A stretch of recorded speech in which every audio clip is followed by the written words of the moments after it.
folks, and welcome to the stream. My name is Mike D'Angelo, aka That Tellest Guy, and I am back with you today in our sewers that we were looking at. Sorry, I'm trying to get my darn tablet to work so that I have an extra place to look for comments and such. We are back in the sewers of Versali-Virai. Yesterday we did a decent amount of kind of shaping and creating, and today we're just going to do a little bit of touch-ups, and then if we have time at the end of this session, I would very much like to... What is going on here? I would like very much to take a look at a cool new map that I'm making. I think it would be kind of cool to do that stuff, but I need to get into Twitch and look at... Why is my channel not showing up? I don't like it. There we go. Almost there. Don't mind me. Just being a big old dweeb. Alright. That should be good. Okay. Anyway. So, basically what we're trying to do now is just put a little bit of set dressing in place so that we can explain why certain things are positioned the way they are in this little section of the sewers. So we wanted to make sure that this area here is dry. So I think what we're doing is basically damming up the area over here.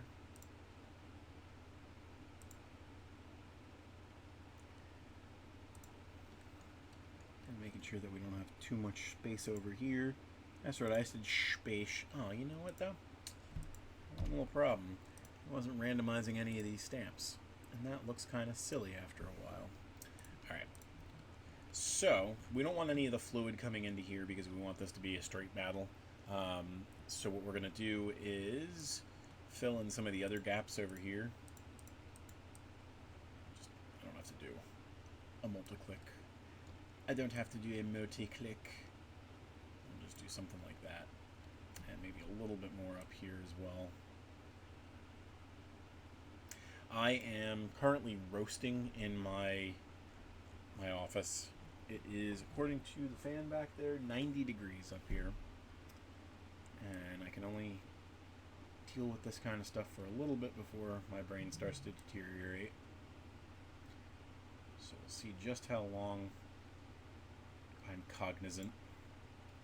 One more little guy over there. Actually, we'll go over to here and then just do a little splash. Interesting.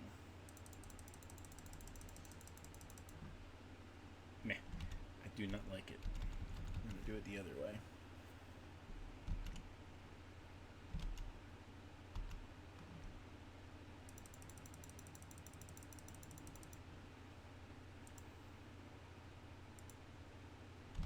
I don't like that either. There we go. A little sneaky looking arrowhead. And then I guess it kind of makes sense to have a little bit of it down this way, but we won't go too crazy. Okay, and maybe a smidge up here as well.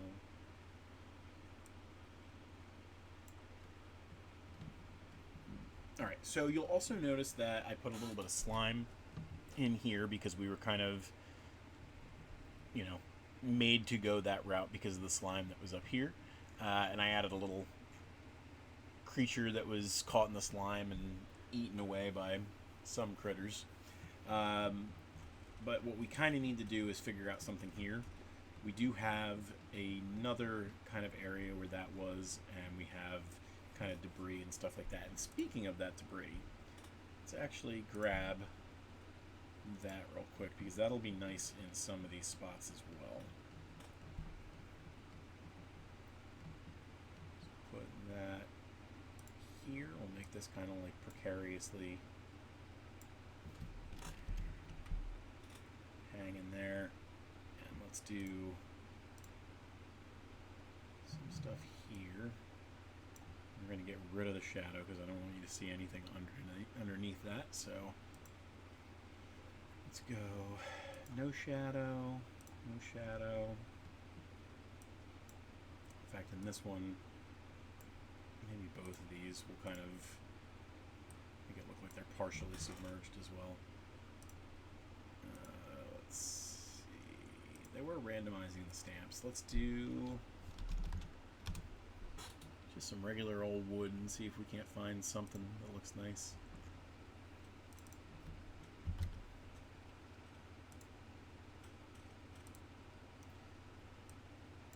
Take that back even more. Just looks like broken pieces of debris and stuff like that. Put that there. And then, as I said, we have to figure out something to do with this area right here. Let us see if there's anything in the actual sewers that we like.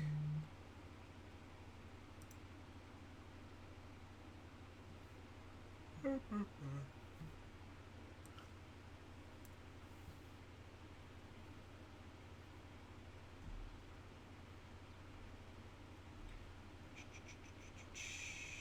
on. Alright, thus far not really a lot of stuff, but we have these sewer routes and stuff like that, so maybe what we can do is utilize them to kind of tell a story. So let's have that there.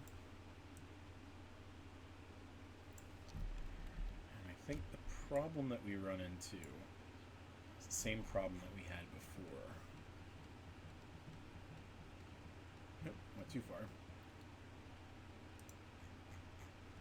You'll notice that that's underneath everything because the fireplace that we're using as kind of the gate doesn't really size appropriately for what we're trying to do there. It's not two separate pieces. The gate is, but that's not quite what we're trying to do. Try and see. No, I mean that kind of breaks the immersion anyway. So let's do something like this maybe. Maybe we'll have them growing out of the walls instead.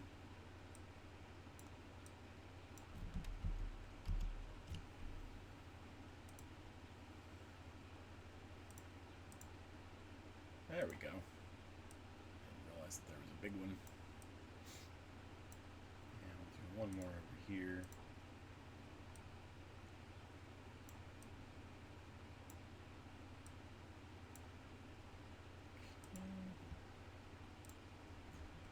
And I think in the original map we had, let's see, I gotta go back to my Word document and we'll take a look at it together.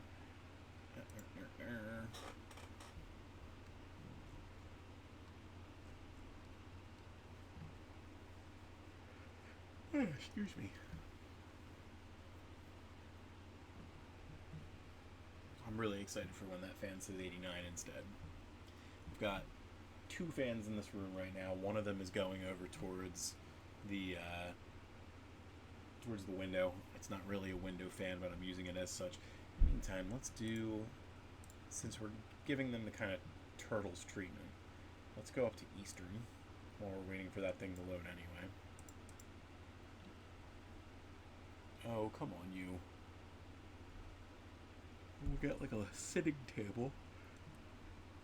Ah! Nothing wants to load. Alright. We're going to do a little low table like maybe this.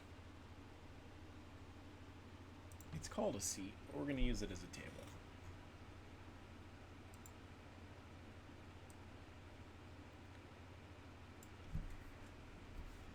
Let's see, that is 45. That's what we want. We're going to snap it, and that ought to make sure that, yep, that's good.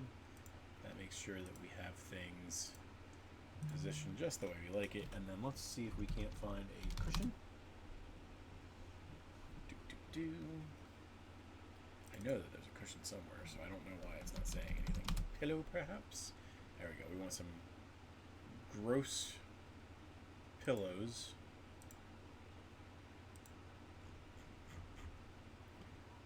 Use a pink one. It's all messed up, and then we're going to change the color.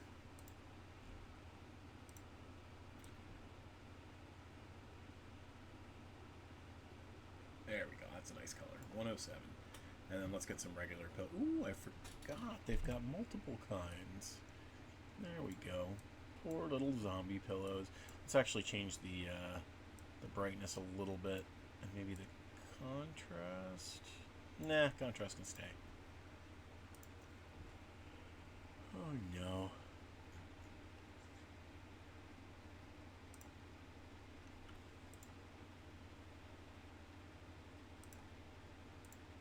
There we go.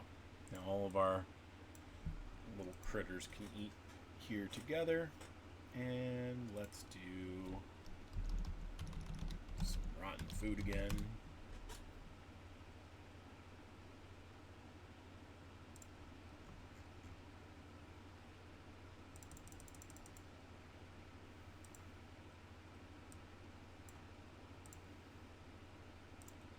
Rotten cheese slice.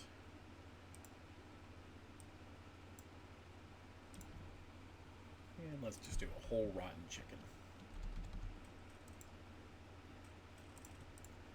There we go. So now something fun can happen there. We've got the gelatinous cube. We've got the statue. We've got the little pieces of whatever going on there. We've got the pillar with the scutali. We've got the alligator sewers area. We've got the chains that are going into the winches. We've got the debris that we need here and there. We've got the roots. We've got pretty much everything. Let me go real quick. Like I said, we're going to go and look at the document, and the document has a map that we can use to verify everything is doing what it's supposed to. So we got a little bit of pipes here that we could add. Oop, did not mean to go into Photoshop. That's going to make things run extra slow. Let us grab the stuff right here.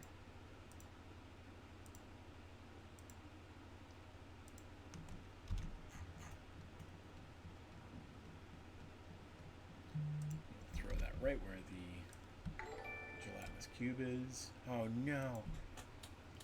Hi, Gift to Gabby. Thank you very much. I'm doing well.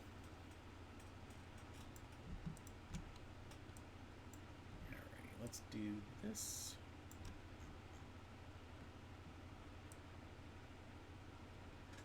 Okay, we're going to throw that right about there, but we're definitely going to have to switch some stuff up a little bit. Grab that stuff, and we'll put it there underneath. And that one already is underneath, isn't it? No, no, I lied. No, I guess that top one is. So we're in good shape as far as that goes. Let's make sure that nothing else is funky. Oh, I think we should be good. So this is, Gabby, the sewers map for my big city. This is the second map that we did, maybe like 50 maps ago. We did this top set right here that ended about there, and we're doing a sequel map to it. Because when I'm doing my maps, I do kind of like an A-B session. Every other week I start on like a new area, and today we're going back to an area that we were already on. So this is map 82, I want to say, not including the ones that our partners work on for us. Just about wrapping up, I think, and then we've got kind of a cool concept that we're going to work on for our second half. What software do you use? Gifted Gabby says, I need to work on maps.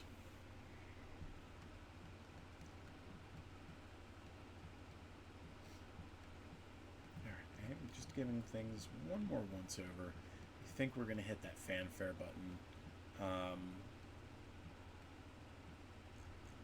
Yeah, I think things are looking pretty good.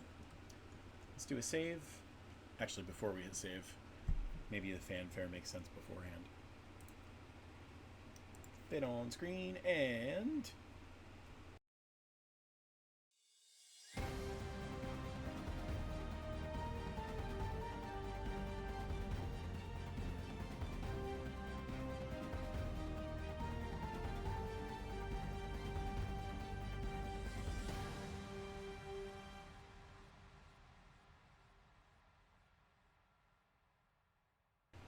alright, my Blue Yeti is back after the fanfare music.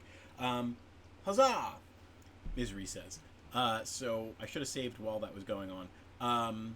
the next thing that we're going to do is head over to our new map that we're going to do. I don't know if it's going to work because it's the first time that we're trying to do something. You'll see once we head over there exactly what I mean by that. We are also trying to see if anybody else has any like advice that they can give us about this, because I've never seen anybody do a map like this. Thus far, nobody on the Inkarnate Discord has given me any indication that they've done this, that they've seen anyone do this, that kind of thing. This map might end up being a two-parter. So the idea that I have, and this map behind here, by the way, is not mine. This is from, what's the person's name? Ainsari. So I'm just using this as an example. I'm going to kind of copy it in some ways, use it for inspiration is the correct verbiage. But what you'll see here is I've got these mountains in the distance from the world or regional sets that I'm going to use to kind of basically serve as whatever's going on outside of this mountain. Now, the problem is the perspectives are not exactly 100%. They're not what I would like all the time. Now, I do have one thing that I'm going to experiment with. We do have these kind of cliffs back here, which is kind of atypical. We don't usually use those cliffs on the battle maps because they don't make a lot of sense. So we're going to try and do an alternate version of this real quick. So Gift to Gabby needs some swamp maps and some hills, more town prep encounters, and they have 2 weeks. I know that all too well.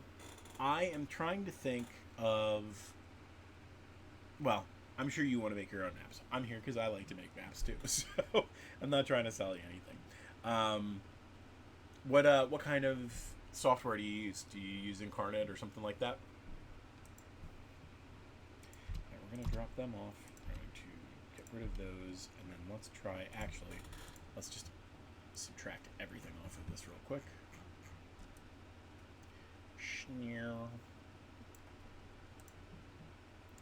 Alright, and then we're going to go to the fantasy world and we're going to look for some cliffs. Right? This terrain here, I believe. Pretty sure that's what that is back there. So the real trick is we're going to try and use maybe this structure here. No idea if this is going to work.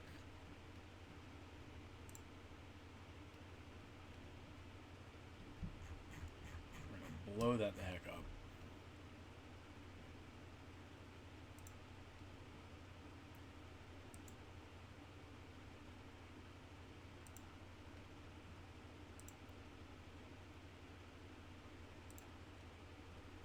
I feel like it's not quite going to do what we want it to, but I am all for trying, seeing what we can do. You mustn't be afraid to fail. You know, one thing that I did want to do, though, is I wanted to do something like that, so that we had an explanation for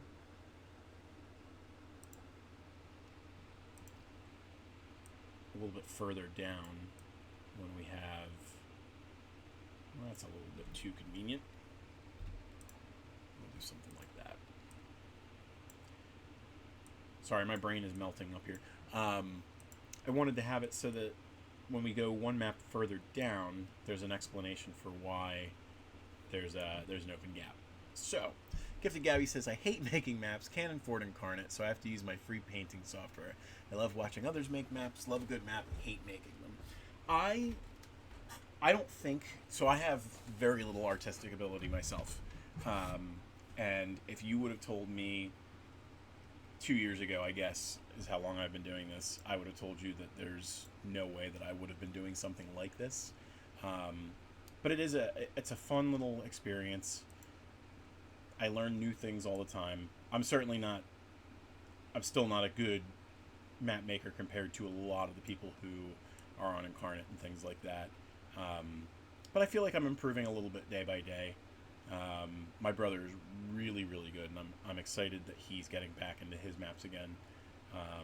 After we did our Kickstarter, things felt like they slowed down a little bit. And then, there's always something going on. We had the, excuse me, my brain is melting. We had the convention, I got sick, like, just everything that could have happened did happen to kind of slow us down. But let's get this figured out real quick first, and then we'll take a step back, see if it makes sense.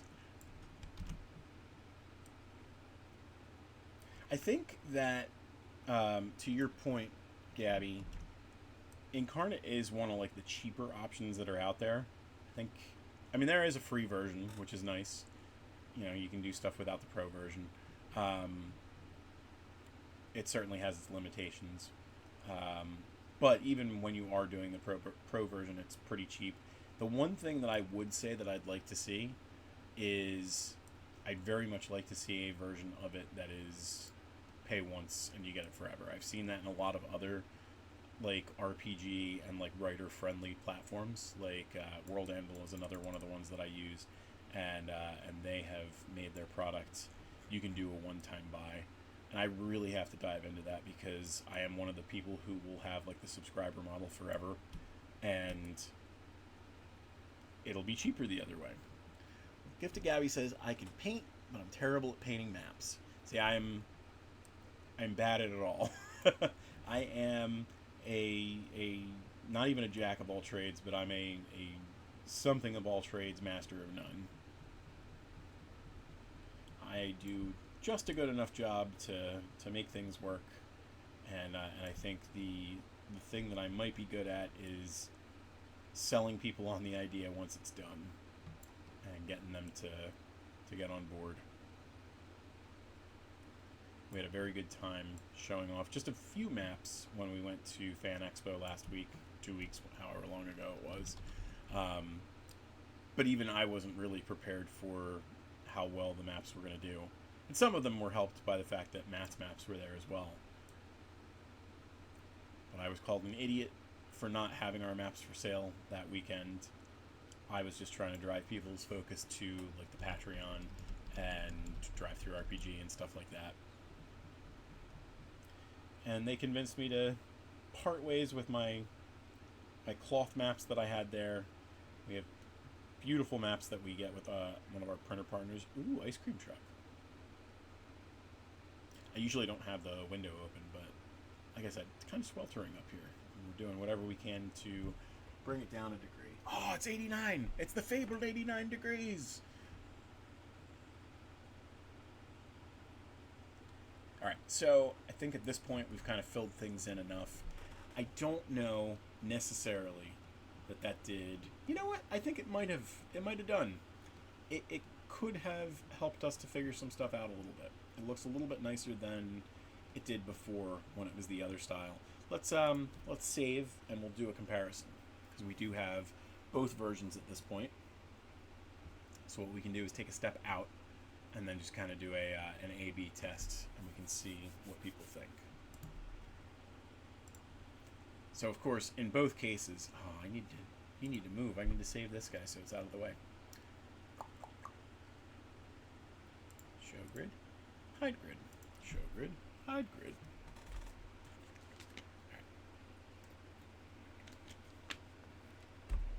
Come on.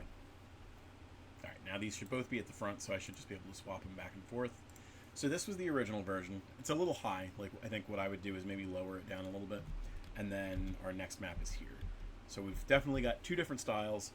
I think the one style is much better. I think you look at this style and it makes more sense. I'd love to hear some from the peanut gallery, so to speak, and figure out, if we should move forward with this version of the map. And then what we would do is on a sequel map down here would be our actual map with the Wizard's Tower and everything like that.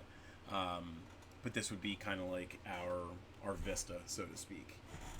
And I think the one thing that we miss by doing this map is the kind of cliffy edges, and we might be able to figure that out, because we can still use the path tool and we can use the cliffs. We don't want caps, so we're going to turn them off. They're already off. We're good.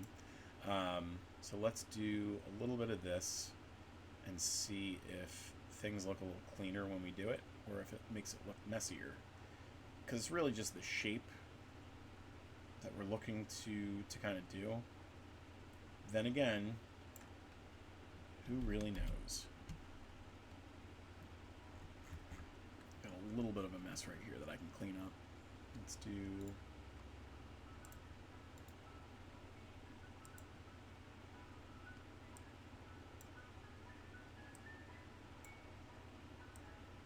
Don't tease me, ice cream man.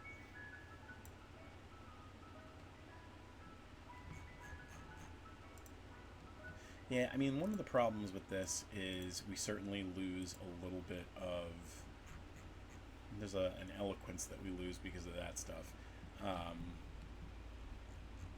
Maybe what we can do is get rid of the cliffs or hide them or something like that, and then see with the new shape if it's a little... You know, if the shape itself is what gets us what we need.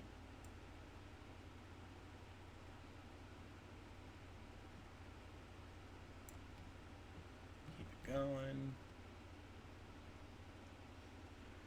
Gifted Gabby says, I'm an artist, not a cartographer. They are not the same. I will 100% agree with you there. I believe at this point that it would be very hard for me to draw a stick figure with any kind of authority.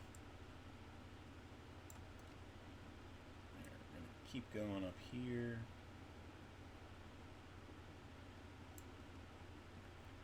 Keep going. Have to remember that when you're doing these ones, you have to go from either down to up or left to right. Otherwise, you lose a little bit of what you're trying to do, because it will change the orientation of all this if you don't do that. Where are my nodes? Oh, it's getting the cliff instead.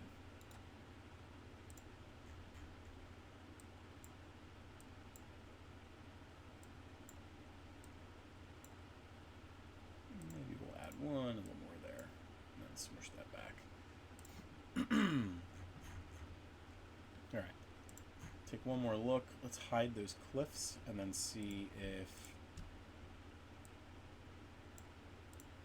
things look any better. I feel like it's not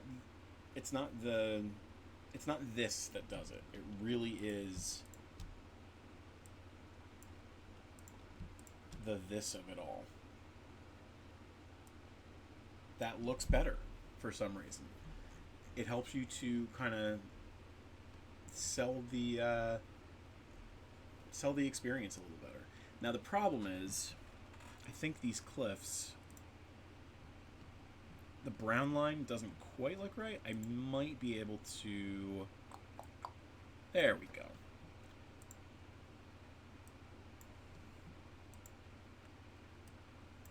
Now that might be a little too crazy, but we are in the experimentation phase here, so let's not go too nuts. Aw, man. You're not gonna let me do all of you at once. I said it.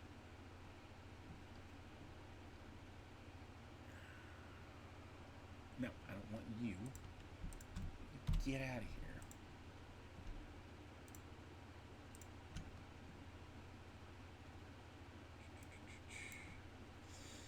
Yeah, that might be a little too rough.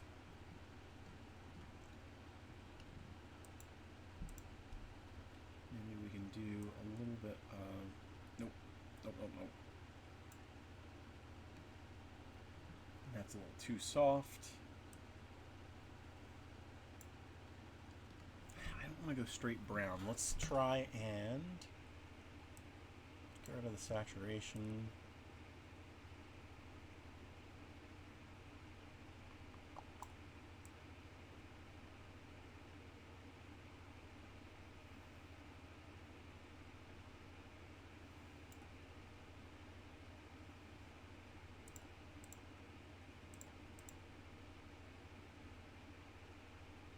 somehow looks softer than it was before. Actually, that's not too bad. Alright, I think that ultimately is the way that we're going to have to go with this. But one thing that we haven't tried yet is to put some items on here. So we had a tent, and I guess it was just 2 tents, which is what I am right now. Obviously, the way that this stuff looks, it's a little off. Let's try and see. Maybe there's some cool stuff that we can get from the either regional or world stuff that we can kind of blow up and it won't look totally weird.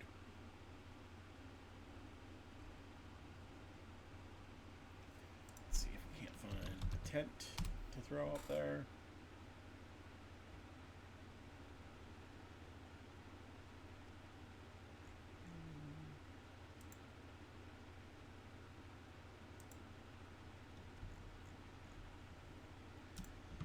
So it is going to be kind of weird what we're doing.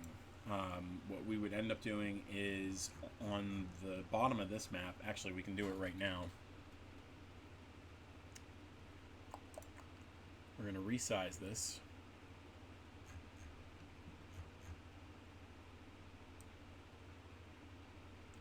To double the size.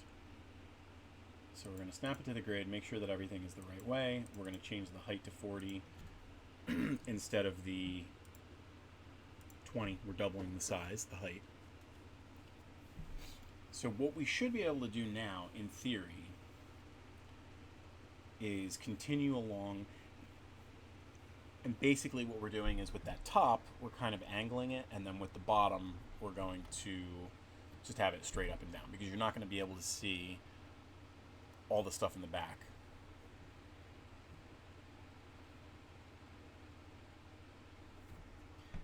And of course, amidst all of this, I'm using somebody else's art as kind of like a placeholder, so we're going to have to do the background at some point as well. But the real point of this week's map was we were going to make a wizard tower, so we still have to work on that. Let's do some more adding so that we have stuff down here.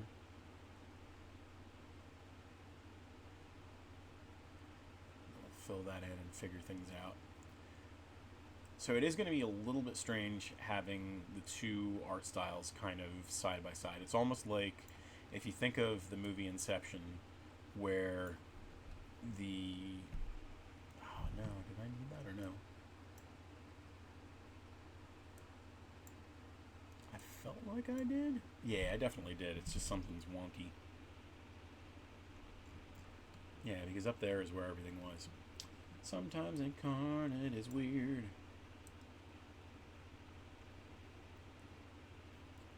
Clean that up as I go.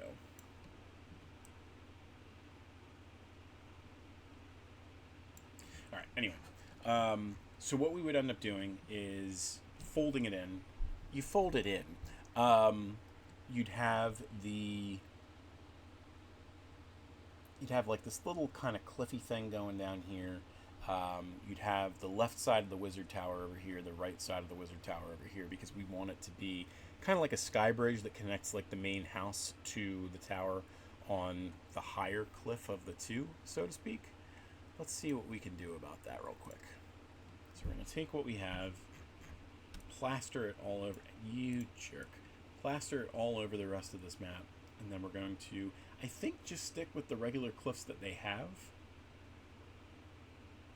Like, we're not going to go back to the line art that we have in the Battlemap. We'll do something a little different instead. So we're going to grab this, look for other stamps in the same set. Let's do that one instead. Curve it a little bit. We need one that's right facing, so maybe we can do that one there.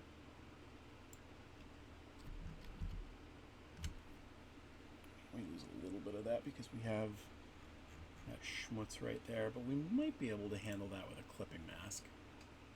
Let's see. Here's a soft clipping mask. Not that huge, mind you.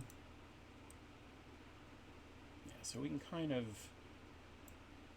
use clipping masks to hide those a little bit, and then we would just need to make sure that we build the other stuff on top. I don't know. It's going to be tricky, especially because the stuff that we have here is not really indicative of the height. Like, this should be going a lot further. I might have to paint a little bit myself and see if I can prove myself wrong to Gift of Gabby, because we want to be able to kind of explain away some height here. It's definitely going to be different than our regular styles. Like I said, I don't really know that this is going to work out. It might end up looking very stupid, but stupid's what we're here for. Let's do... keep on going.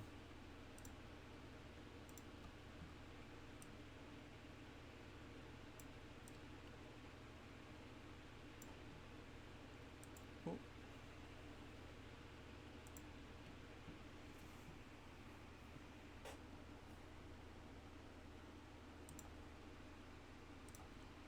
Is that the same thing?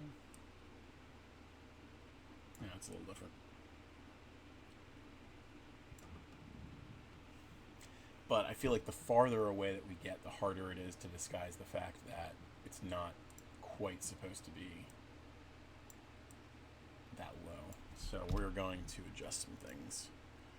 Let's do something a little bit more narrow.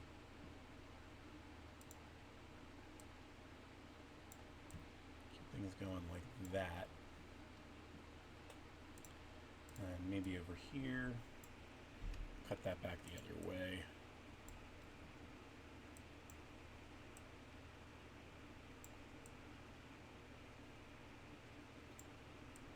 That right there I don't hate. Let's see, we'll do one. Oh my god!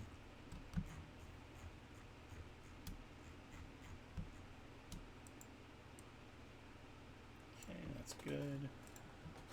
And we're basically just going to take this off of the screen. Maybe further down on map number 3 we would have... why does it do that? We'd have another couple of these, and then they eventually connect.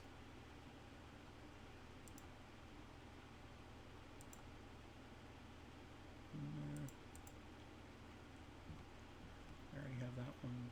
I don't think we do. Should be able to make that work.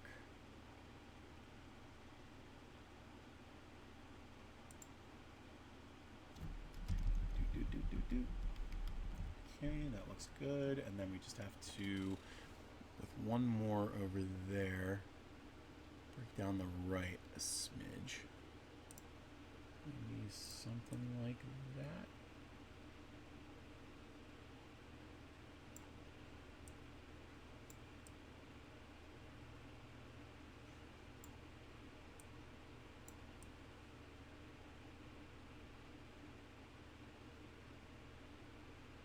Alright, that in theory should be good. Again, just experimenting. Don't really know for sure what's going to work out and what's not. Let's clean up some of this masking up here, since we're here anyway.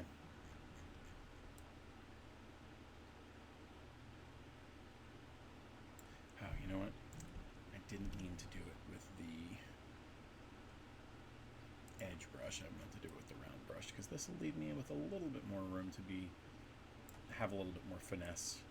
The big fun about this map is going to be trying to do all this, because again, this is Ansari's map, and I don't want to hijack someone else's map, just using it for placeholder stuff.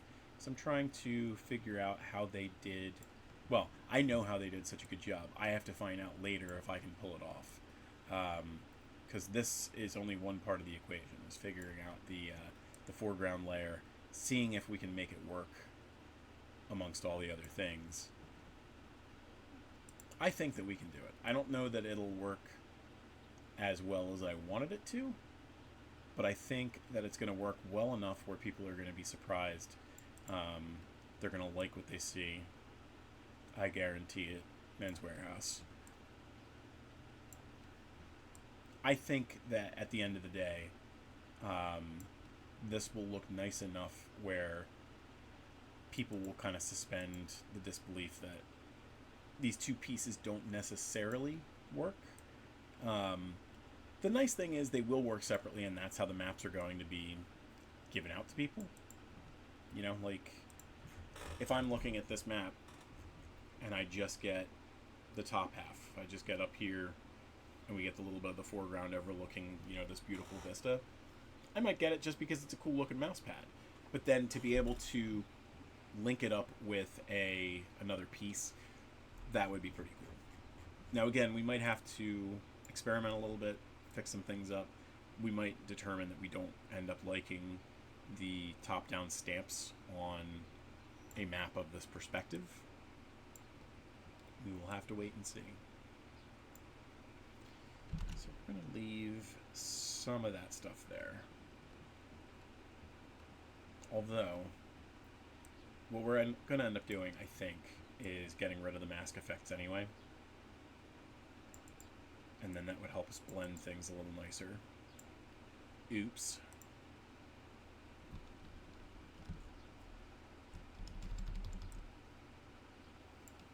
As long as you keep things consistent, then when you're going to the background layer, everything can still look pretty nice. So let's do this. We're going to turn off those mask settings. So all mask effects are gone at this point. You can't tell because this ended up looking so nice. Now the one thing is, you'll notice back here, there's mask effects in the river that Ansari has. And when we're trying to do the background, we're definitely going to have some rivers and stuff like that. I think the rivers are really the only piece that might be problematic. And you can basically, you can fix that to some extent. Right now I have all mask effects off. If I was going to turn them on and just leave the stroke, it's tough enough to leave that as is. So we're turning off everything. And we would be able to recreate that by going into our brush layer, going into just the color palette, shaping it and sizing it however we need to, and then what we could do is just paint around and so forth and so on. Now right now you can see things look awkward because it's only a piece of foreground layer, but what we're going to do, as we had mentioned, is paint into the area around as well. Now we're going to make corrections as we go, but the idea is that we're going to try and make it look like this cliff is descending. It needs to look like it's going further down. So that's why we have things looking the way that they do now.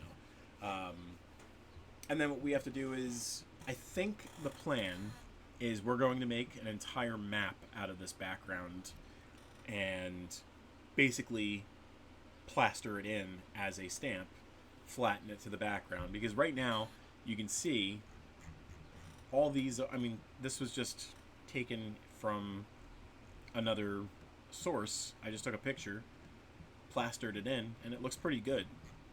So if we do a high definition map using this shape and size, around that much, we're going to be able to do some pretty cool magic with it. There's still going to be some stuff that we're going to have to clean up, and to be perfectly honest, it might be so messy that we have to do it with a little bit of Photoshop here and there to tweak some things, but I think that it'll look pretty nice. Alright, so enough talk. Let's do the next piece. So in order to do that, we know that we need a tower. So actually, let's not do the... Let's do something else first. So I want to be able to definitively know what I'm looking at.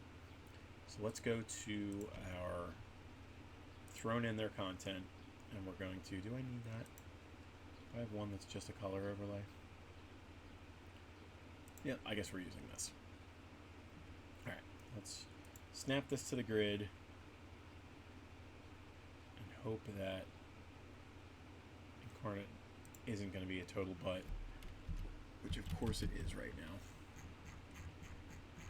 I don't know why it does this. I want it snapped to the grid.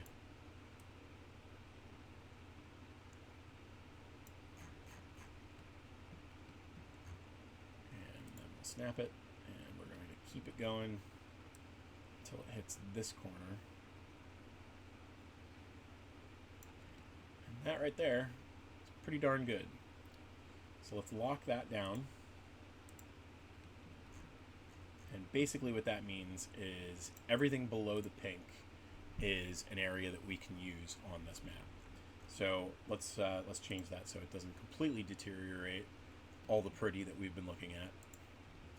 So let's do 0.15. Yeah, that's enough for me to know where I'm looking. So again, what we're going to do is we're going to place our tower here. So let's go to our shapes. Crap, so sorry I am late. It's okay, Matt. You missed all the good stuff I was talking about you. Alright, let's see. Do we have anything in Wizard? No. So we're just gonna legit use some other thing. A brick wall, perhaps.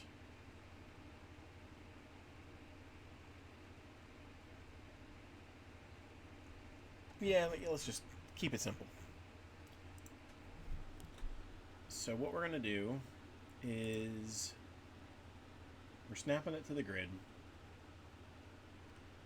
And let's do like a hexagon for now. And then we'll use our tools to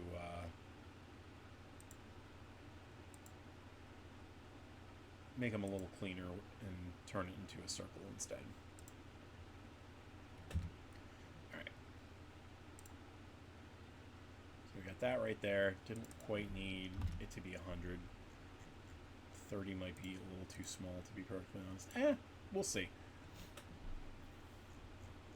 So we've got that. What we'll do is let's throw a new structure in there at the bottom. Maybe we can do... Maybe this stone wall will look nice. Reginald von Borkson. Zoom out so I can get a full look. Alright. And I gotta turn off the purple for you as well. Reginald. So this is what we currently have.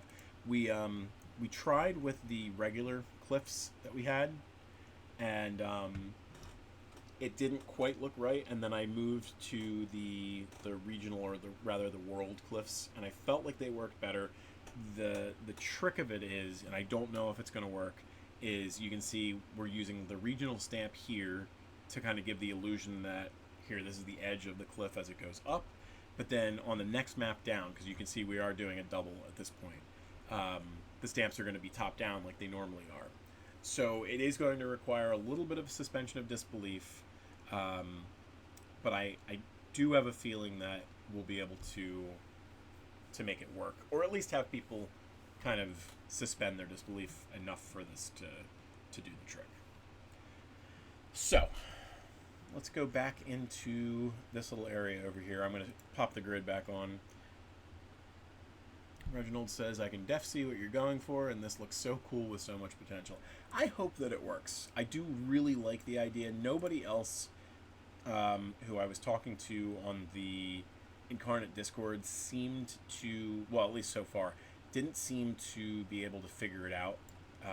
No one kind of made any suggestions. I feel like really you're just hoping that people go, all right, that looks neat. I know that it technically wouldn't work like this, but I like it regardless. And then, of course, the rest of it is figuring out how, you know, you can make the second map pop, because the idea that I have is that we have this wizard's tower, and the tower is connected on the other side to another area of this wizard's house. So that brings us to our next piece. What we've got to do is grab our little pen tool, and we're going to something like that.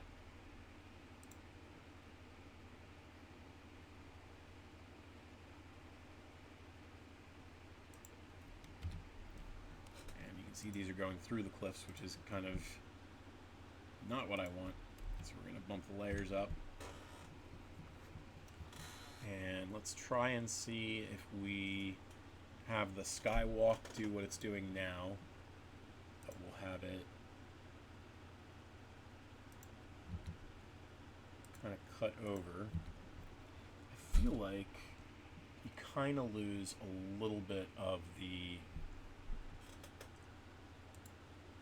width doing it that way. So let me bring this piece out a little bit.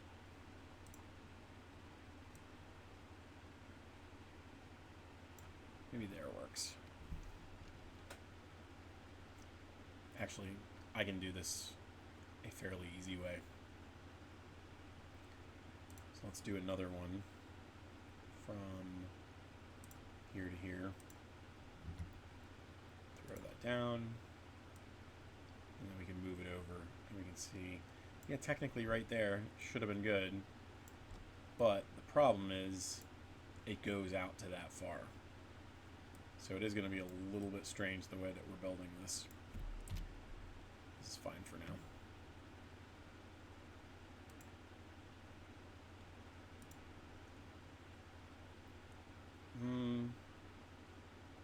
Maybe we can kind of meet it halfway. So we're going to edit that node one more time. Put it right there instead.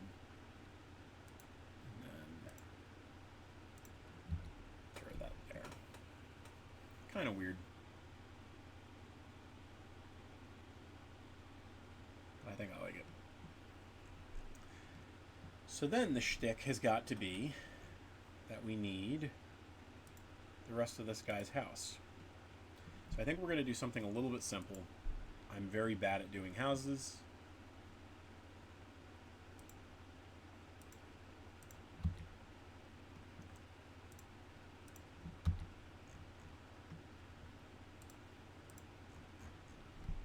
So that is basically going to be the shape of our dude's house. So let's bump this up, make sure that we didn't overstep. We didn't overstep.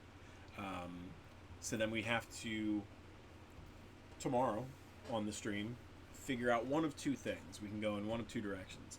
I can try and start working on whatever we're going to do back here. Oh, there is one thing that I wanted to talk about.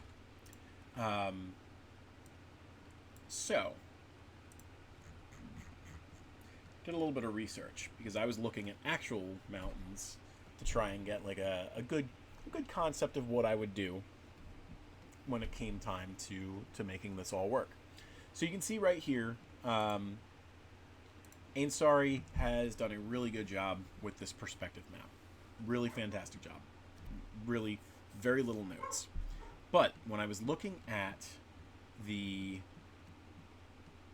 maps, or like the mountains that you could find online, like real things that you could see out there, I noticed, there's a carpenter bee outside, a lot of times when you're looking at mountains from far away, they kind of look like they blend into the sky. And that is because of a real phenomenon called Rayleigh scattering. You can see here in this picture that they begin to take on a bluish color, and that's because the wavelengths of light, the further off they are, they scatter in the atmosphere more. So what we would end up doing is trying to kind of gather that up a little bit more. Ooh, that is a silverfish. We're going to let you live for now because I don't want to deal with you.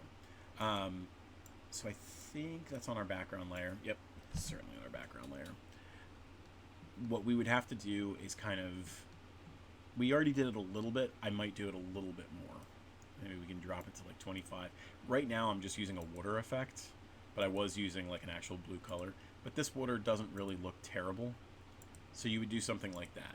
Make it blend into the background a little bit. Again, Ainsari did a fantastic job. This is just one little thing that I noticed that could elevate the perspective a little bit. I also threw these clouds in here because they were the clouds from the battle maps. We don't really need them because we can do these nicer kind of particle effect-y kind of clouds. So that always looks nice. I am going to save real quick because we've got 133 changes, and then I'm going to put this on intermission for like 30 seconds because I got to squish a bug.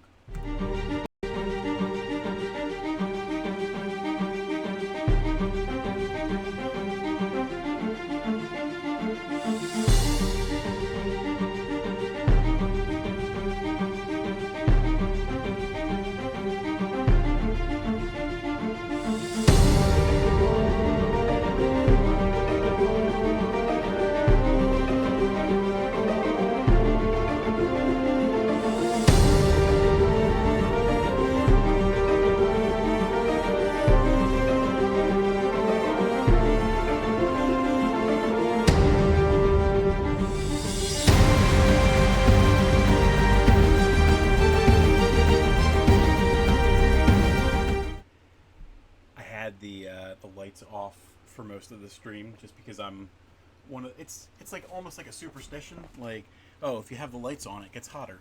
I mean, that's probably not entirely untrue, but not hot enough where it's going to make a huge difference. And by the way, we got to 88 degrees in this room now. Huzzah and forsooth. All right, let's, in the meantime, we have a little bit of time left. Let's do some more of these regional stamps. So we use the regional HD, and we'll try and see like what else we can put on here to make it pop a little bit. We got beasts and monsters. I don't usually put living creatures on my stuff too often. I mean, I'm saying that right after we did the gelatinous cube and the last map and everything. Maybe we could do...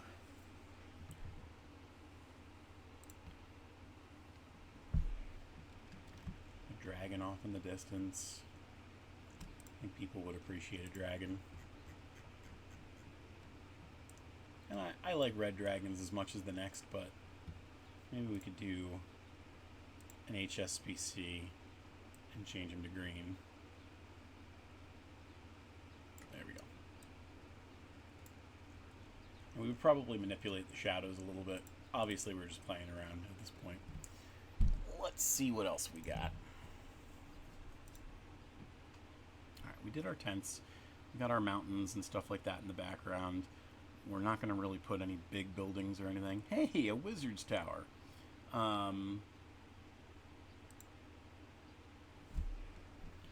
we were going to make it the same size, this one is currently at 210, so we would have to grab this one at 210. All shadows are facing the same way. Yeah, sizing doesn't really look right. Again, this is kind of to sell an illusion, and I feel like putting the tower there doesn't quite do it justice, so we might have to stay with some other stuff. Alrighty, a little bit. What else do we got over here? Oh god. Maybe we could do a couple other tents. So we already got the couple. We got another tent there.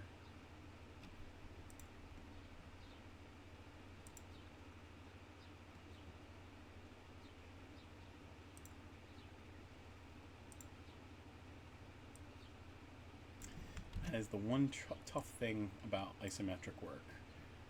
It's tough to adjust things where they feel right. That one looks okay, but I can't really adjust these too much without it looking silly.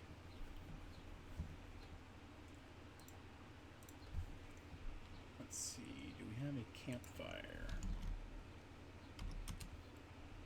There we go. That might be a little too big.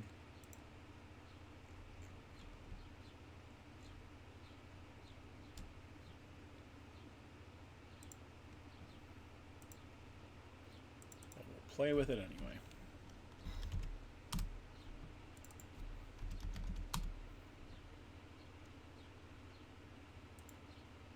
Big old boulders.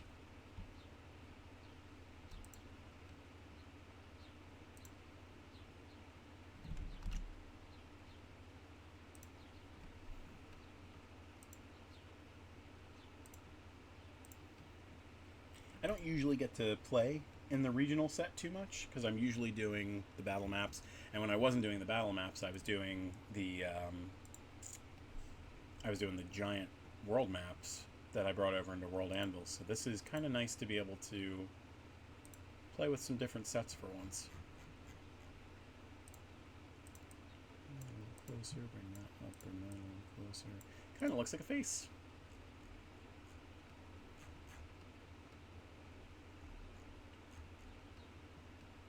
Alright, let's do a little bit more work over here. Again, we're trying to make it look a little bit like primitive, we'll say.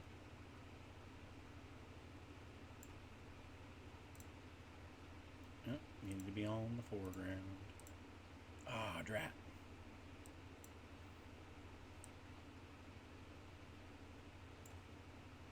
Okay.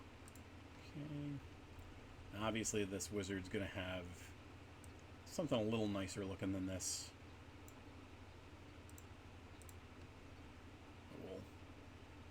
Get there when we get there. Let's see, we're going to do something like that and then turn it.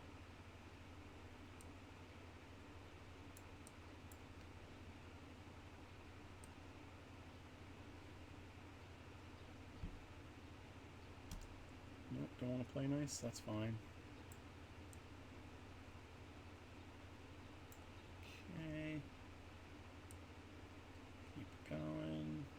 Right about there ought to be a nice fit.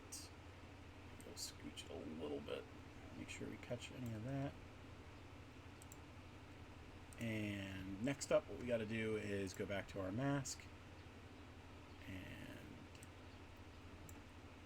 drat. That is a quandary, is it not?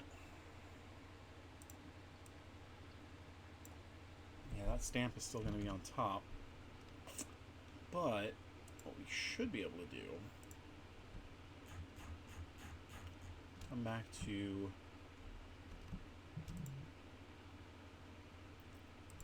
what we'll do is a square one.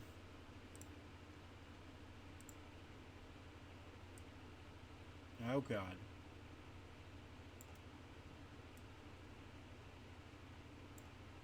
I don't know where you are. I'll tell you what, let's do it, instead of doing that one, we'll do another one.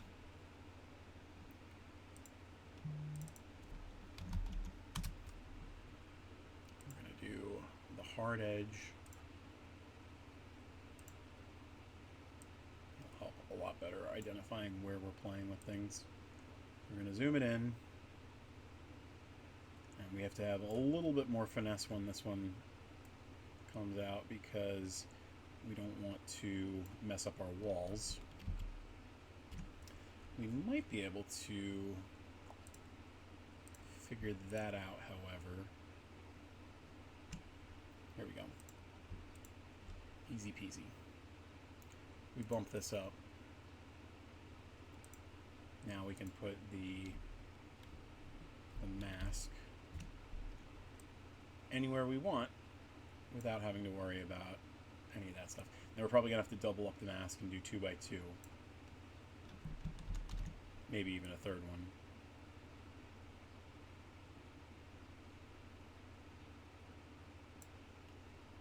Right, one more little small guy, I guess.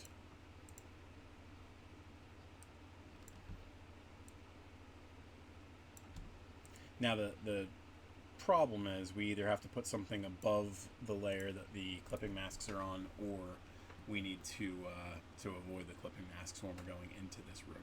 But that's not too shabby. We did say that we needed to adjust the shape of this to make it look a little bit more round, because whenever I picture a wizard tower, I don't have like an octagon or a hexagon, or what is this? This is an octagon, right? 1, 2, 3, 4, 5. Yeah. So let's try and see if we can't make some magic happen here. So that one there, we're gonna, is it gonna let me curve it? Yes. And let's see if it lets me snap to the grid for that.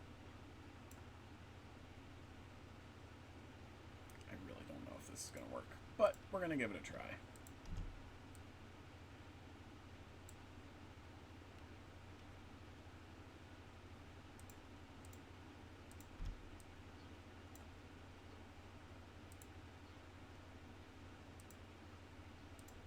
It's a little more rounded. Let's see if we grab this guy here. Not the cliff.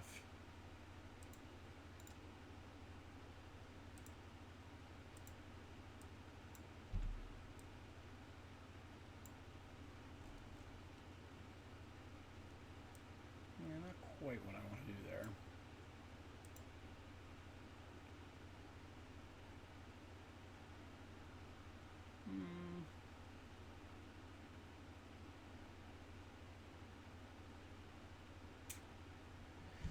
Let me think.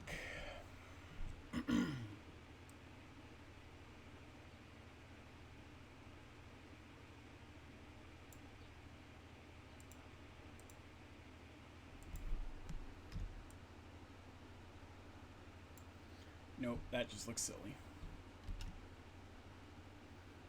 Yeah, I mean, honestly, that might be as close as we get for now, but the problem is we really don't need that piece down there. Let's do some more edits, and let's cut the path down here. Oh.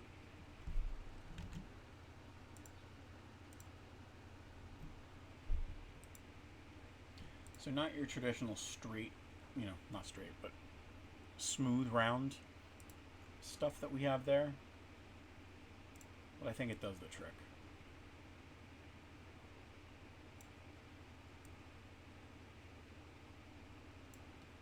We'll have to see when we actually start playing with the stairs.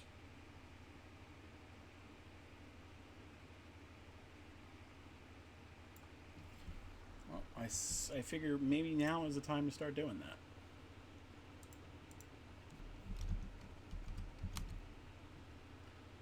Alright, so we're going to do... I don't want a railing. I want it to be dangerous. Dial this back to 30, because 30 is my happy number spot. Don't need to snap to the grid. Oh, you know what we could do? I'm missing a very important point. I bet you. Yep, we've got the stairs right here. Not going to really use this here, but just to show you, it is possible. So the reason that I'm not going to do it like that is because we can just make a copy, switch it to stairs, throw that in there, shrink it down until it fits, and then adjust accordingly. So we've got that one layer down so that it can fit underneath there. And like I said, we're going to shrink that because we don't quite need it looking like that. And we don't need it to go that high up either.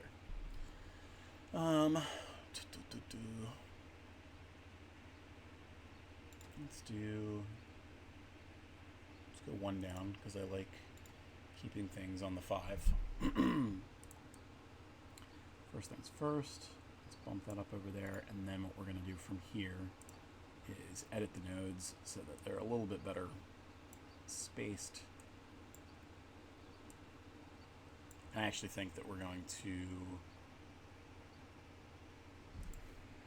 lose that node, that node, that node, that node, that node.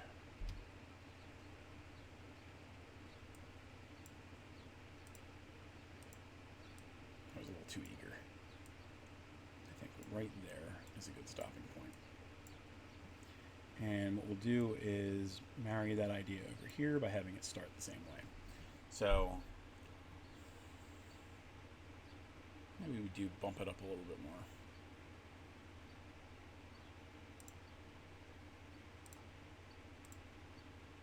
Bump it up to 20. And then make adjustments as we need to. I actually think we might not even have to do anything. So what we would do is make a version of the map where this is first floor, and then we do another one where it goes up to the second floor. So that would be a nice little change of pace. We could actually do a door over here. So if we edit the nodes, we should be able to do a portal. And let's snap to the grid, so that's maybe not.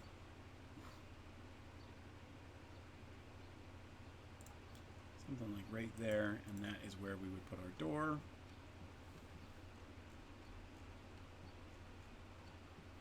Definitely one of the weirder maps that I've done. Marrying the two styles. But again, just trying to do something a little different. Let's do a save. 85 changes is a decent amount.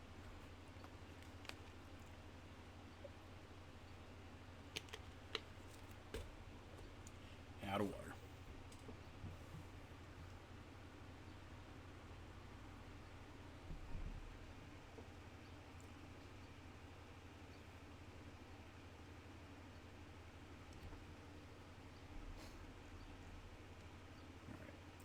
Look at everything a little bit. We do know that Matthew likes some broken ground, so we can deal with that a little bit here.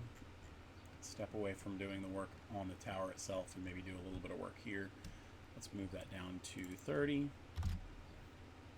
We'll mess with the opacity until it's about maybe 35%. And we'll do these in a couple of places.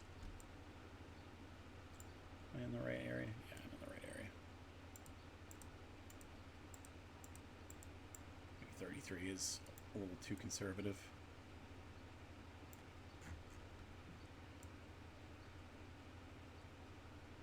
And that's kind of, you know, the point of this map. We want it to look broken and rocky and everything like that. So that was the whole reason that it was supposed to be the gray mountains. We want things to look precarious. So maybe we won't go as gently in this area as we normally do.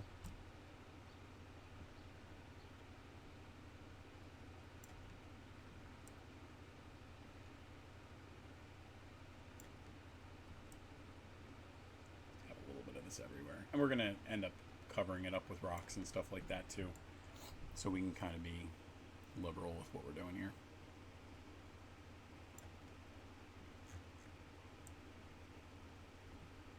The one bad thing about just putting it everywhere is you start to see the patterns kind of erupt, so we need to make sure that we don't leave that as apparent as it was.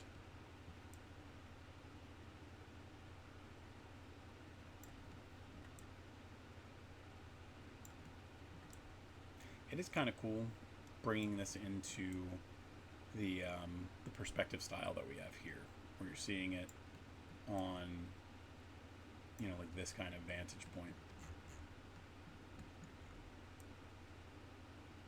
Again, I've never really played with the regional assets, because if I'm going to make a map, typically it's going to be a battle map. So it is nice to see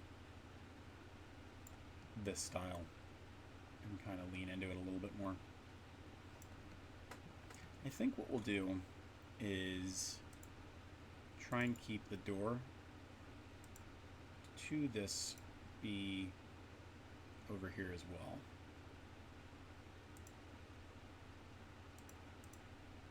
That looks pretty darn good. I don't think it's identical, but it's close. So we got that. It's going to be a wizard tower for sure, so we're going to put some other stuff there. And maybe these people came to visit the wizard to get brains and stuff, brains and hearts and courage. Alright, I'm not a huge fan of how much of the pattern you can see there, so we're going to kind of clean some of this up. Got a little bit of green there too from before I fixed the map. You can see that kind of green splatter that I had when I was doing testing. Alright, let's do one more save, and then we've spent a decent amount of time on this map. Let's step away from that, and I'll do a little preview of a map that one of our partners is doing. I think I have that ready for us. I have a stamp, so that's what we can do. I don't have the map sent over to us yet. We were making some little tweaks here and there. One of the mistakes that I see most often, you can tell that my brain is still melting. Oh, we're down to 87. One of the things that I see most map makers, the cardinal sin that I see them commit is they're not cognizant of. It is kind of a full-blown shanty town, isn't it, Misery? Most cartographers who are working on their battle maps, they're not cognizant of the size of things. Each one of these tiles is supposed to be roughly, 5 feet. So let's take a look at this real quick, and we'll kind of see. A lot of times, you're when you're making your maps, there's a little bit of research that has to go into it to make sure that things that you are bringing to life for your map feel appropriate. So let's move that over. Keep going. All right, so this is about the size that this map is going to look when our artist friend gives this to us. So the nice thing about the tool set that we have now is there's enough ways to kind of play with measurements to make sure that you're looking at things the right way. So I can use the line tool right now to go from snout to butt on this horse, hit enter, make sure that it's above this stamp. And now what I can do is just hold shift down and make sure that we're doing something like that. And then that's our scale. We're going and we're saying, all right, this horse, which roughly horses are going to be maybe about 8 feet long. This horse is probably a little bit above 16 feet. So the horse is double the size that it needs to be. Rihanna says, the wizard needs to do a Dave & Buster's and invent his own currency, thus creating a sustainable economy. Just saw that episode of It's Always Sunny the other day. You've been watching a lot of It's Always Sunny. Alright, so next up we have this kind of raccoon dog looking thing. We're kind of calling it a wolf dog for our purposes. But again, snout to butt. So if we're conservative and we're saying that the wolf dog looking thing is a dire wolf. Now fantasy dire wolves might be a little bit different than, the dire wolves of history. They were about 70 inches long. So that's 5 and 10 inches. So right now we're at 10, maybe 11 feet. So again, probably double the size that we actually need.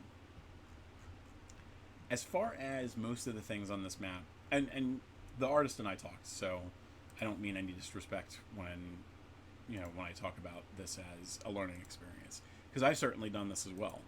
And we had an instance of this with one of our other artists. We had our necromancy dungeon where I was able to kind of get past it by saying that we had like a race of half giants, and that was the base map, but I did a variant where everything was a bit smaller. But it's just one of those things when you're, especially if you are, which in the case of this artist, if I get rid of the grid, this was just a stamp, so she didn't give it to me in gridded form. It's difficult to tell scale until you turn that grid on and see, all right, each one of these squares is 5 feet. It's very difficult to go that route. So we have this tent here. And again, we're going to try and straighten it out a little bit. So this tent is roughly 5, 10, 15, 20, close to 25 feet, which is, I want to say, bigger than the room that I'm in right now. And if we go and do one more from kind of like the center to the center.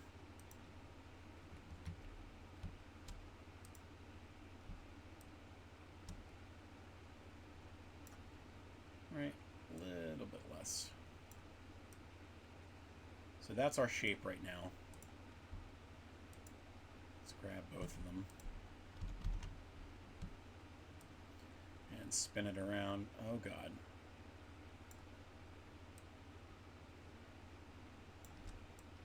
tuck them into place. And let's move all of that. Oh, what did I do? Apparently Control X does not do what I thought it was going to do in here. So we're going to move it down here into an empty spot. So roughly, pretty darn close to 5, 10, 15, 20, 25 by 15. So, with that in mind, my house is like 1,800 square feet. Let's do some math.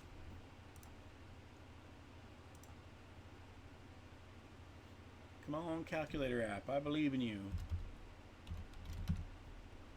So, just about a little bit under a quarter of the entire size of my house is this little tent. And then this wagon is even bigger. And you figure if the wagon is bigger, it's wider than a car at that point. Because you figure when you're sitting in a car, you've got two people who are maybe 2 feet wide, and that's being generous. And then you've got, you know, whatever center console and things like that. And this guy here is... We'll do it again. Let's check it out. So we're looking at 20 feet wide. The poor horse that has to bring this wagon on the road. So I did, like I said, everybody commits this cardinal sin of cartography when they're making battle maps, and it doesn't matter if you're doing it, you know, for your first time or if you're doing it a year or two in. Matt and I are still making this mistake if we're going grid off on our maps, and even sometimes when you have them on, you just kind of go a little wild with things. We've got things like these boots here. They're almost 5 feet long themselves. So like everything just needs to be changed a little bit. That being said, the composition of everything looks fantastic. This is a nice little snowy area marketplace in a place that you might find a map for like Icewind Dale. So this is a nice little set that we have there. Now we're not going to save this map because, again, the artist is still working on it. They're cleaning things up. I think that might do it for us today. We could spend some more time. I always feel bad walking away from that many viewers. We could look at some of the other stuff that we've done. Like we could look at the variants. Maybe we could do some special stuff there, because we don't typically look at the variants on here. That's kind of something that we just do off stream. So it might not be a bad thing to do a bigger look at this kind of stuff. So this was our Golden Scale Cliffs map that we worked on last week, and we cleaned some things up so that it looks much nicer. We obviously have the rain and a little bit of mud here and there. I didn't want to be too liberal with that, so we have some darker spots here and there.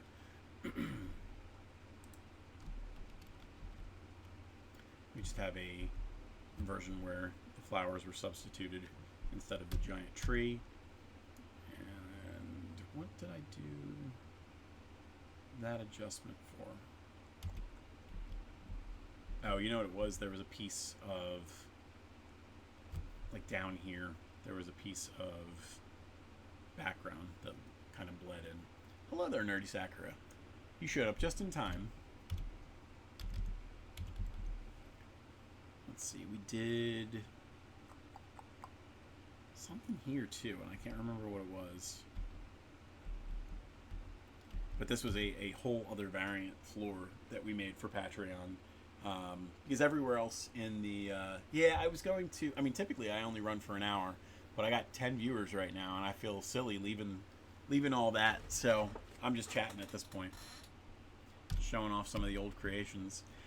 In the Forgotten Keep, every other wing that we've had so far has had 3 floors. And typically, like, that's the number that we like to play with. So that Necromancer dungeon that I was talking about earlier, the creator did 3 floors for us there. They're doing 3 floors for the next map that they're working on for us, which is like a corrupt temple. So, Nardi Sakura says, "Ah, I see. I am trying to pick a weapon for my sorceress." When you say pick a weapon, you're just talking about the basic stuff. Aw, my stream deck's not working.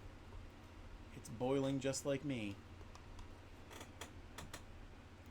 Let me see if I can actually bring up the Stream Deck software, if it'll play a little nice. And while that's going on, we'll keep on flipping through some of these maps. Only have the choice between a simple weapon or a light crossbow with bolts. I like the idea of giving a sorceress a crossbow, but that's just me. Oh, there we go. Now the Stream Deck is up, and we'll see if it plays nice.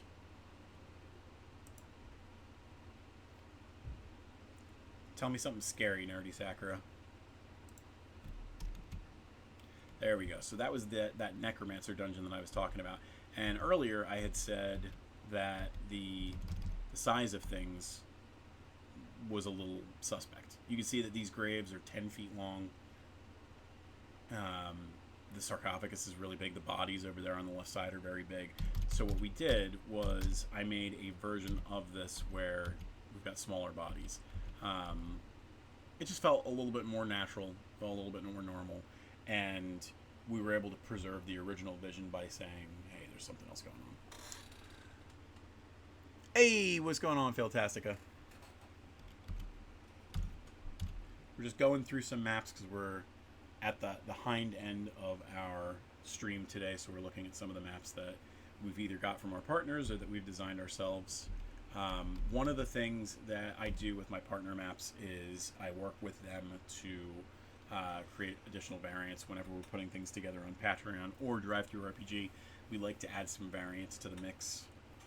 Oh, there we go. Just working on a game myself, Fantastica says. What engine are you working on, and what kind of stuff are you developing for your game?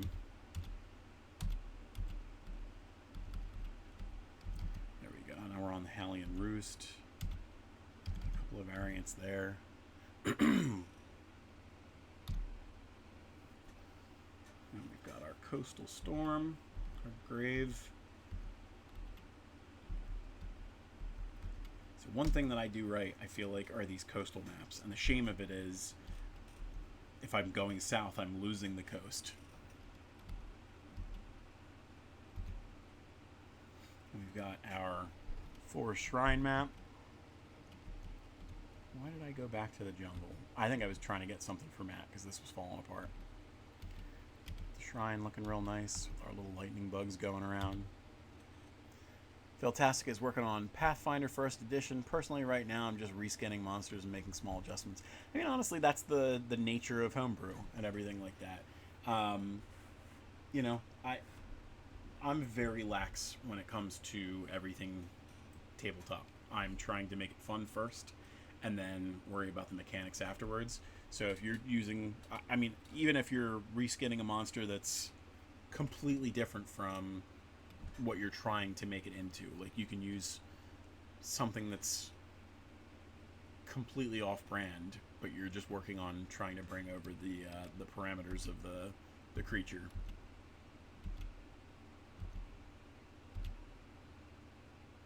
I feel like it jumps around a lot. Like I don't have these things clustered the right way once I have them thrown together. You can see we've got one of our custom stamps in this map because we were using somebody else's, and I didn't realize at the time that while their stamps are free, they're only free for non-commercial work. So we had Sergey do up something nice there. You know what? I didn't show it off here. We have a variant of the Offering map somewhere. Where'd you go, Offering map?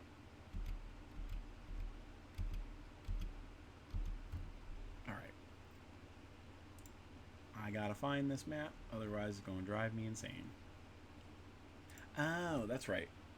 So I typically will make a different map for everything. Hello, Healing Wave. Any suggestions on how to find a group for a new player? I feel like these days Discord and Reddit are probably your best bet. I wouldn't be surprised if there was like a looking for group subreddit. and that's probably where I would start. And then if that didn't work, there's got to be enough Discords where you could just kind of ask, hey, does anybody have a group that needs another player? And see how that would go.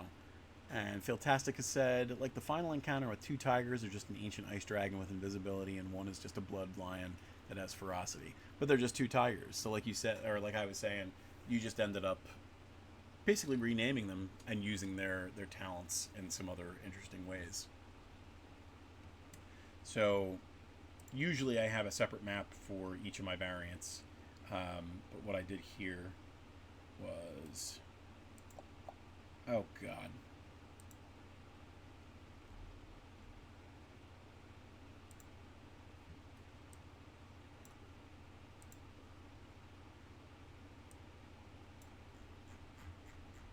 I was watching Avatar at the time, and the Inkarnate stuff does not have cabbages, so we had to make our own. So this is one of the things that Sergey made for us, and we have one little cabbage that rolled off the side. Alright, let's see. Where did we leave off?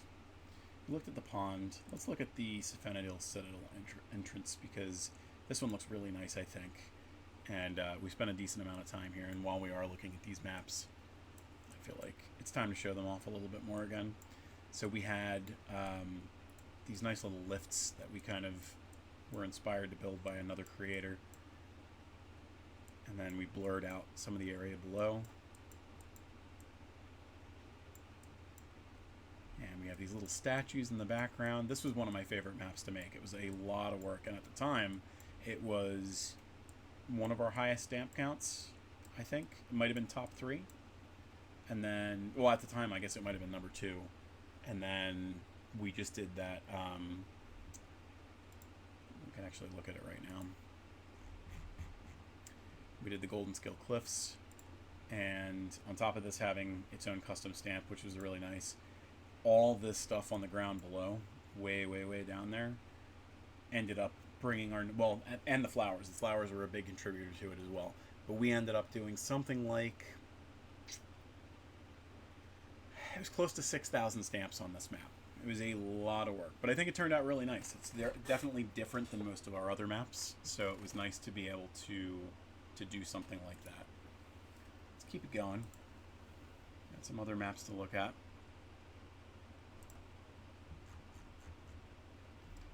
So I tried to do something with the fjord, and it didn't quite do what I wanted it to. I have like that vision of, like, if you go into like Norway and you see like those basalt cliffs and everything, and they're all very like hexagonal when you look at it.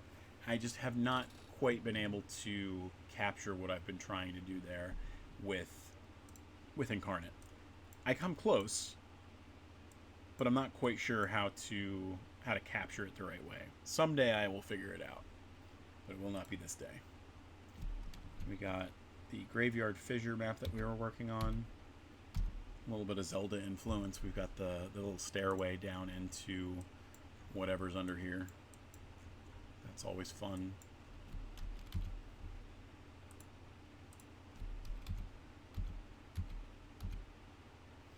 This was another busy one. This is our first map that used the new Jungle Ruins stamps that Inkarnate has. I think they've got something a little bit newer since then. They have some other kind of like rubbles and ruins that they've been using. That's always fun. Got some texts outside talking about the stuff, talking about how I'm going late, and yes, I'm going late. I can't drop out with more viewers than I've ever had at one point.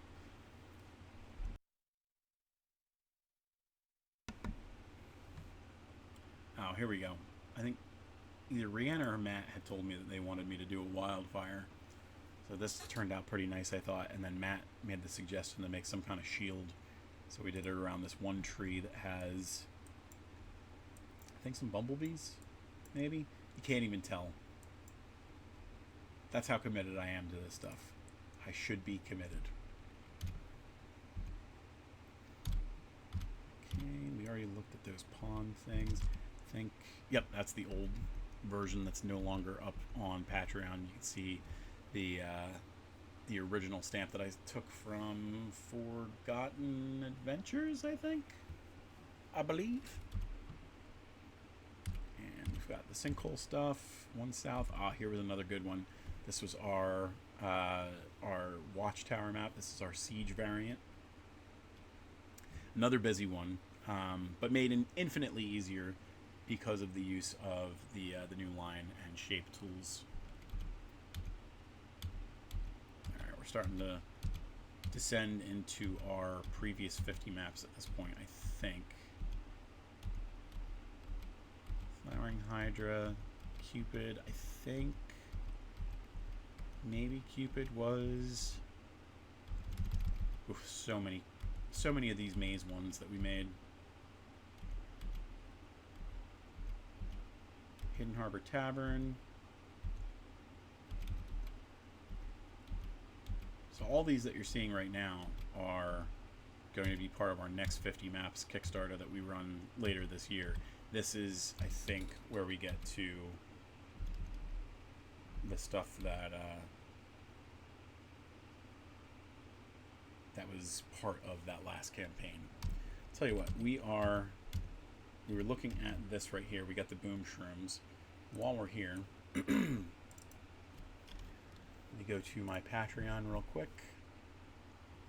and we'll bring up boom shrooms, because I was amazed to find that nobody was using boom shrooms before I wrote them into some of our sequences and stuff like that, and we just had some concept art made for this lovely fungi. Let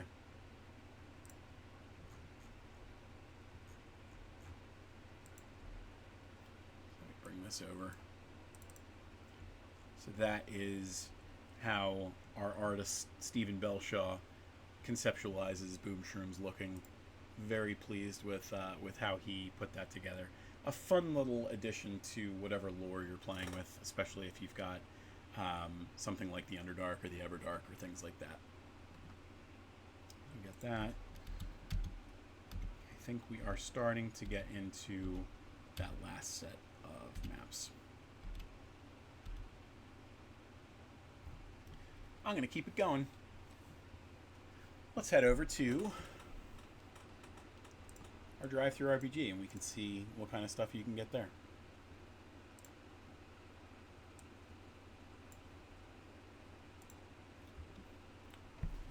So we're going to go over to our partner page, and we're going to show you all the maps that we have there.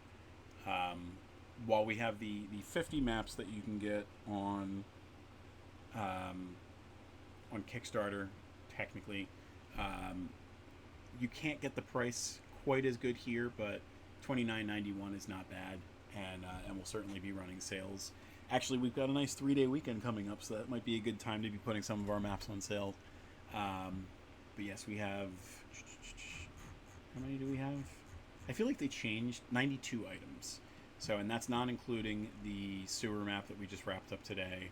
Our newest map was the Golden Scale Cliffs. So yes, we have that one, and then we've got our partners maps that are coming through over the next week or so.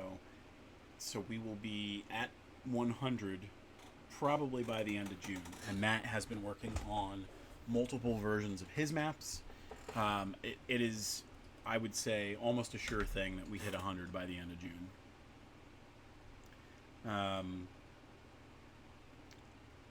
Let's see. Yeah, you can see pretty much all of our things here. Let's take a look at what you get. So we've got our little cover image. Nothing too crazy here on this map, but and then our sample down here, and then this lets you know that this is a connecting map. So this is, if you get both of these maps, you can bring them into Roll20 together, and they fit together rather, excuse me, my brain is very much fried. They fit together relatively nicely, and then this map comes with the base map. Hi Zelda, you good? You bored down there? It comes with the base map. It comes with a variant that has a large dragon shadow and another one that has a sandstorm in the area. I think we were looking at that when we were going through all those maps. And then it also comes with a point of interest document.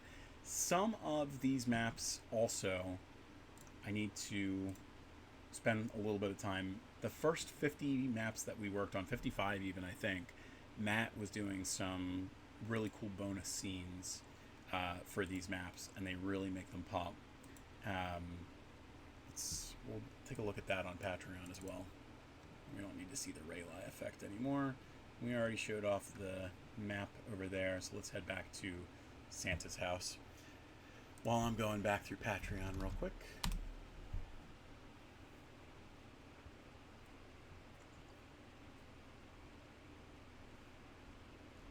Okay, and we are looking for one of those bonus scenes that will show off.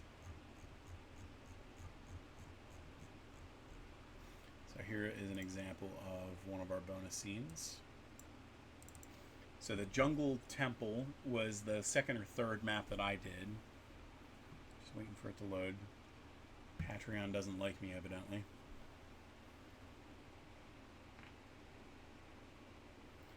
Alright, Patreon. There's nothing too intensive about that art. You don't need to be like this.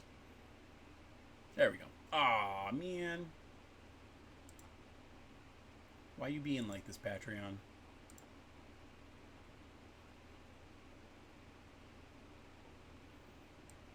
Actually, it looks like everything might be a little angry at me.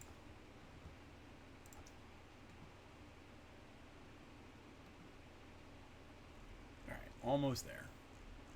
In the meantime, here's Santa's house. Come on, one more time. Don't be like this.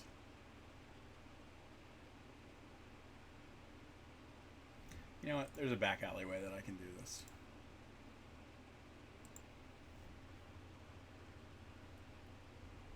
And so I shall.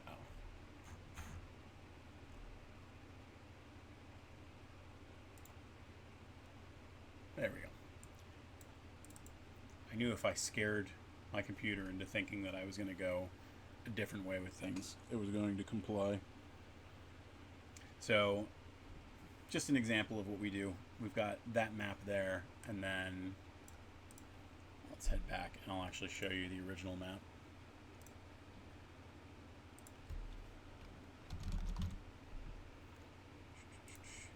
So we've got, this is the original map, and then this, you can see Matt put some stuff into this area. We've got a kraken that's completely dislodging this island. So, a fun little thing there for sure. And like I said, we were doing the point of interest documents as well. So we'll see if we can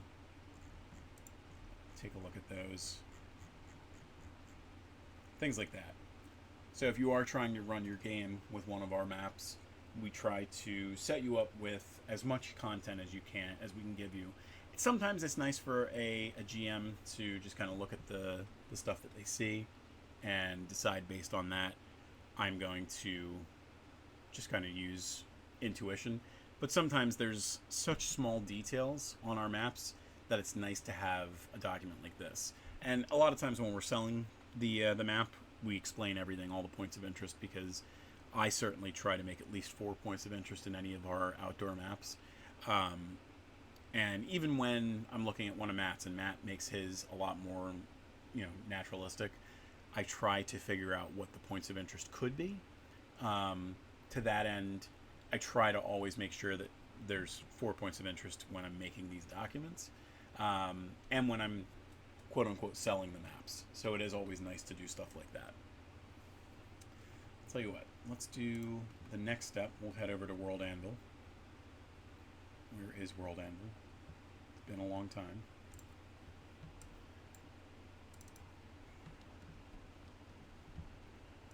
It's been a long time. This login has never looked like this.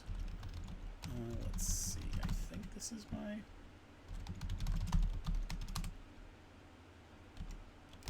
It's been so long.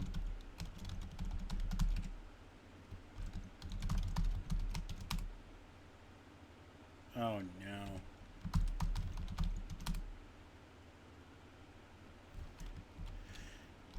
They're going to be so mad at me.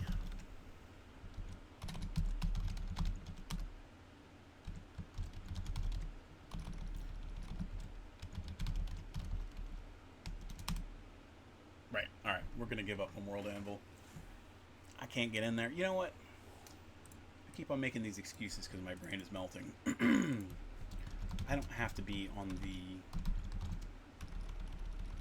developer side of things. I can look at it on the back end. So I was mentioning earlier, we were doing a lot of work on some of the bigger maps, and we have the Tellest World map down here somewhere. Where are you? Did I lock it down so that you could only do... It's not supposed to be that locked down.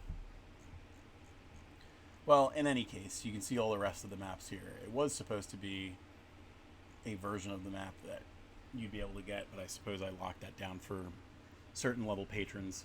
But you can go onto these maps and you can see all the work that we've done with our sigils and everything like that. We've got characters that we placed in certain areas here, and you can follow them to, I think, their pages, typically speaking. Although this one looks like it's angry at me. I'm really just trying to go to 2 hours today, just for laughs. Let's go to Draconis. We know that Draconis is busy.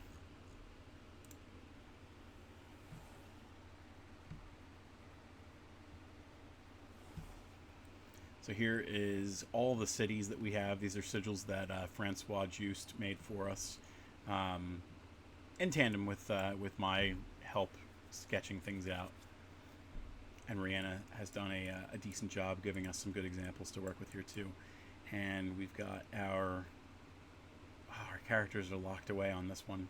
Again, one of the Patreon bonuses.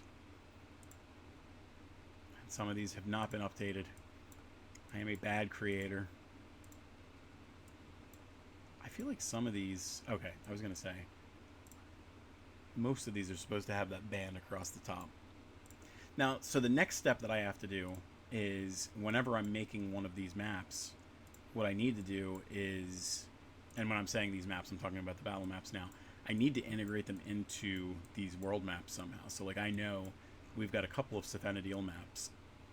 So what we should be able to do is have some kind of... They've got like the new polygonal pin tool. So what I should be able to do is make it so that you can highlight something in this area. And then you'll click on it. It'll bring up a little page that says battle maps of this region or something like that. You'd be able to click there and it would bring you to those maps. You know, low-res versions of the maps so that you pitch people over to whatever you're making. So this is the only time that I've really been spending making big mountains and stuff like that. So it was fun today to look at those other mountains and play a little bit there. Let's see. Let's jump into things a little differently. We'll go into our people. And you can see we went a little nuts with our people. We've got some brilliant art made from the work of a lot of very talented people. Let's go to Luca because he was once the flagship character, so it's nice to show him off. And I think he should have, yep, a decent amount of art that we can show off here. I think we've got some. Oh, you know what? I want to try and. The whole point of World Anvil is it's supposed to be like a rabbit hole for people to go down. So you can see we've got his parents. His parents never amounted to much. But his sister is the flagship character now. You know, she's the big person who is kind of driving Tellest stories. She kind of intersects with a lot of other people. There's a lot here, and you can see I biffed it, and we don't have art for her, despite the fact that she has more art than anyone.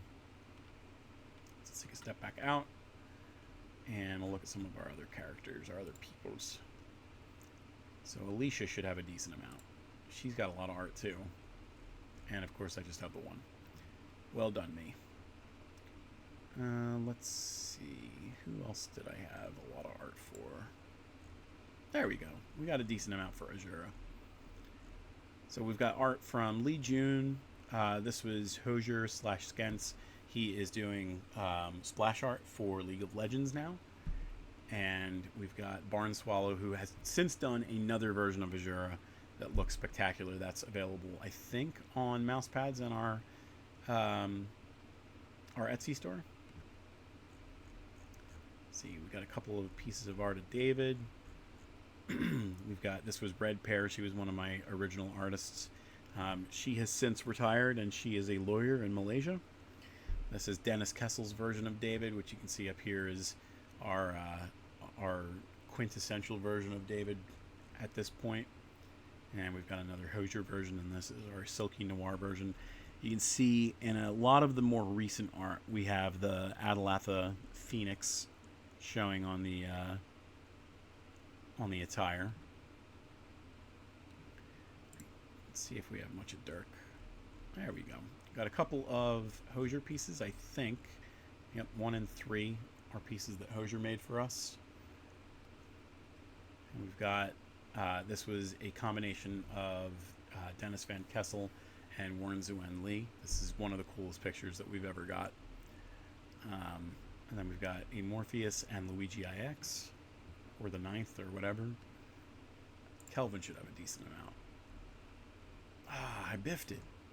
And I'm actually kind of surprised that it's only this amount, because we spent a long time developing a lot of the other stuff. Let's see. I've got so much that I got to throw in here, and I don't do enough with this. We got all that stuff on Patreon, but I just don't have the time to move it over or anything. Well, anyway, we are coming up to 9 o'clock.